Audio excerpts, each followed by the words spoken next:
Hi அஸ்ஸலாமு அலைக்கும். 1K chicken biryani உதிரி உதிரியாக ரொம்ப சூப்பரான ஒரு பிரியாணி, அட்டகாசமான அம்மா ஸ்டைல் பிரியாணி. வாங்க எப்படி பண்ணலாம் பார்க்கலாம். 1 கிலோ அரிசிக்கு 1 கிலோ சிக்கன் எடுத்துக்கோங்க. பெரிய சைஸ் வெங்காயமாக இருந்தால் ஒரு 6-7 வெங்காயம் எடுத்துக்கோங்க. சின்ன சைஸாக இருந்தால் ஒரு 8-9 அந்த மாதிரி எடுத்துக்கோங்க.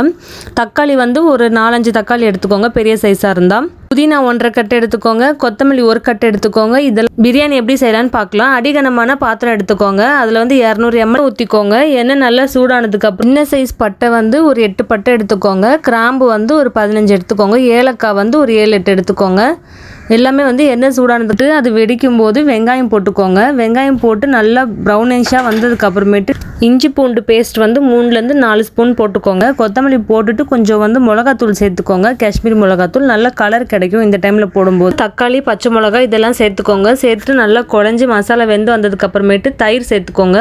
கொஞ்சமாக ஒரு 3-4 ஸ்பூன் தயிர் சேர்த்துக்கோங்க. அது சக்தி பிரியாணி மசாலா சேர்த்துக்கோங்க. ஸ்பைசஸ்க்கு வந்து இந்த மசாலாவே போதும். நம்ம ஏற்கனவே மிளகாத்தூளும் சேர்த்துருக்கோம். கறி சேர்த்துக்கோங்க. 1 கிலோ அரிசிக்கு 1 கிலோ கறி சேர்த்துக்கணும். நல்லா கழுவி எடுத்து வந்து தண்ணியெல்லாம் நல்லா பிழிஞ்சிட்டு கறி சேர்த்துக்கோங்க. சேர்த்துட்டு நல்லா மிக்ஸ் பண்ணிவிட்டு நம்ம வந்து தண்ணி ஊற்றிக்கலாம். போது தேவையான அளவுக்கு உப்பு சேர்த்துக்கோங்க. பாதி லெமன் வந்து இது மேலே புழிஞ்சு ஊற்றிக்கோங்க. தண்ணி நல்லா வடிகட்டிட்டதுக்கப்புறம் அரிசி சேர்த்துக்கோங்க. 1 கிளாஸ் அரிசிக்கு 1.5 கிளாஸ் வந்து தண்ணி சேர்த்துக்கோங்க. பாஸ்மதி ரைஸ்க்கு. சாதாவா அரிசி இந்த மாதிரிலாம் இருந்தால் ஒரு 2-2.5 சேர்த்துக்கோங்க.